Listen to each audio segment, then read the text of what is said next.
Hello, class 6th. A very good morning to all of you.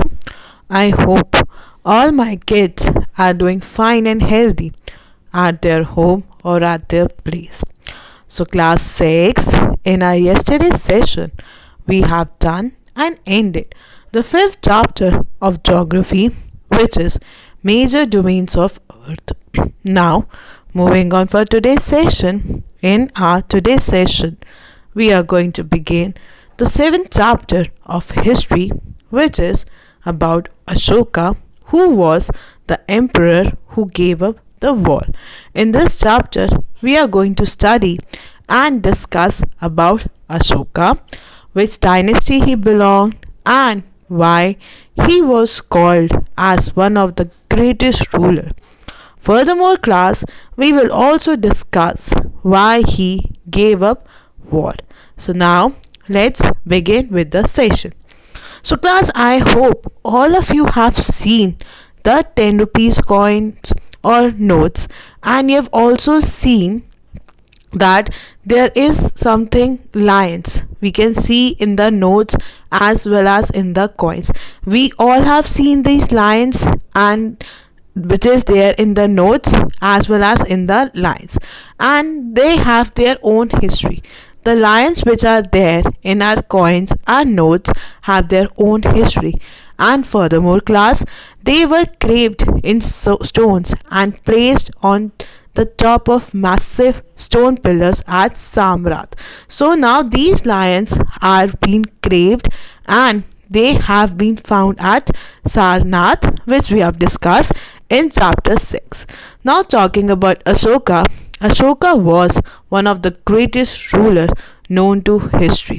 So, talking about Ashoka, he was one of the greatest rulers that is still known in the history, and he has placed many of his inscriptions and the written instructions there, okay, which you can see in the pillars, as well as he has written the instructions on the rock as well. So you can see that Ashoka had a great mind of creativity, that all the important instructions were being there in the inscriptions as well as on the pillars as well as on the rock surface.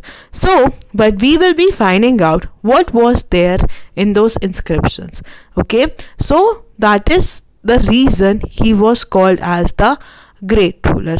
Now, talking about Ashoka, so the empire which Ashoka ruled was founded by his grandfather, and the name of Ashoka's grandfather was Chandragupta Maurya.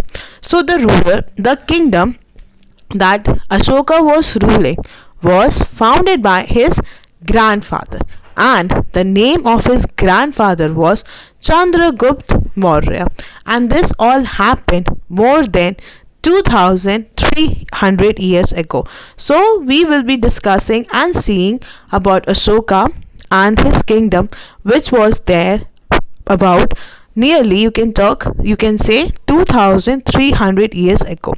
And Chandragupta Maurya was a very wise man, and he was also supported by a wise man called Chanakya or Kautil. So during the old time, class, the kings used to take advice from his people, and such a wise man was also there in the kingdom of Chandragupta Maurya, and the name of this wise man was Chanakya or Kautilya.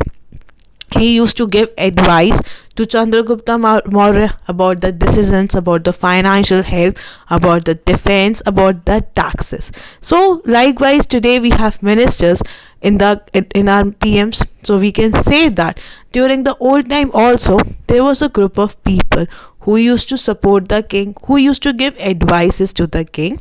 So Chanakya or Kautilya was the one person who was very wise, and Chandragupta Maurya used to believe his advices. He used to take advice from him. And class, many of Chanakya's ideas were written down in a book called the Arthashastra.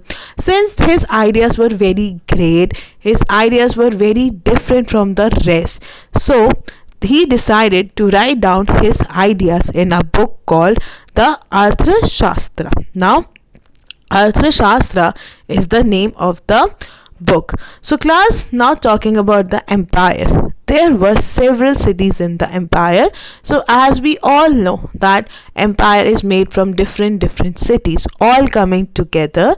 So, there were several cities in the empire, and the capital was the Patliputra.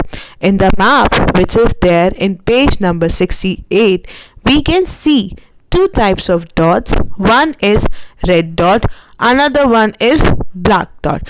The red dot denotes inscriptions were found, and another black dot denotes important cities. So we have discussed about the inscriptions, about the lions. In the red dots, you can see that all these places having inscriptions. So in the map, we can see that so many places are having inscriptions of Ashoka. And in the black, we can see the important cities. We can see Taxila, which was one of the very important city. Ujjain again was the important city, and Patliputra was the center.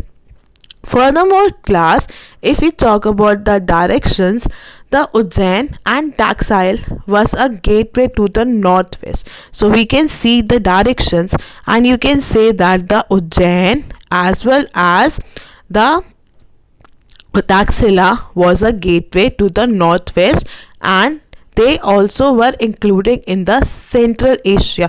So you can talk during the old time that they Ujjain and Taxila was there in the Central Asia, and these provide them the merchants, or you can say the official people and the craft people, to live here, and they used to go for the trading purpose as well. So all the merchants, official people and craftsmen used to live in these cities, whereas in other areas, you can talk about the villages, farmers used to live, herders used to live, and in central parts there were forests, and the farmers used to get the food items from the forest.